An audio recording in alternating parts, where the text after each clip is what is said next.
Are you a landowner? Do you own any agricultural barns that you would like to convert into residential dwellings? Maybe you're desperate to build your dream home in the countryside.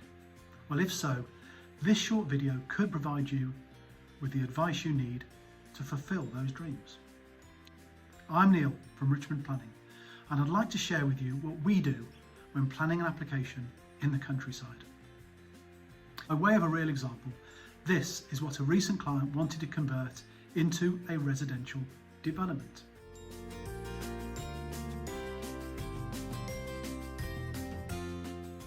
Now, this brings me on to point one.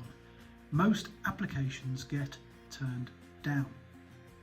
In fact, building a new home in the countryside, especially within Greenbelt, is nearly always refused by local councils. But please don't lose heart.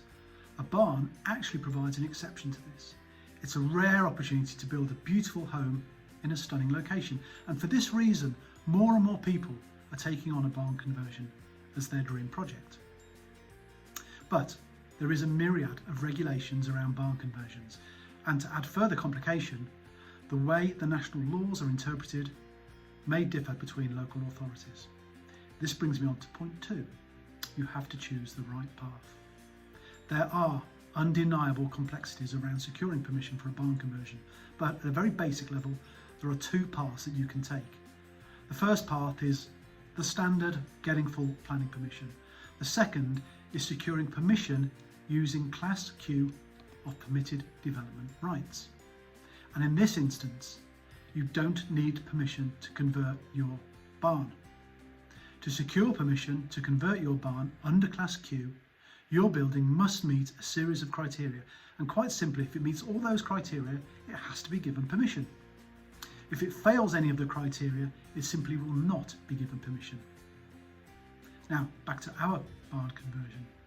Point three, planning consent is not always required. Our advice in this instance was that planning permission was not actually needed. A prior approval notification, however, was required, and this was a very different application. We had to provide information regarding transport and highways impacts, ecological surveys, noise impacts, contamination and flooding risks, not to mention submission of the prior approval notification and secured consent under Class Q. And we did all this in less than 12 weeks. Now, the client ended up with this magnificent family home to live in, and we ended up with a very happy client.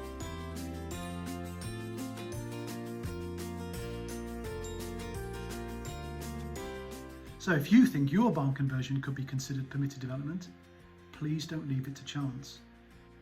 Failing to put together a strong case can mean that you lose the opportunity to convert under these rights, possibly forever. We've heard far too many examples where this has actually happened, which is why we recommend seeking the services of a planning consultancy just like Richmond Planning. Remember, we're here to help you. Thank you for listening.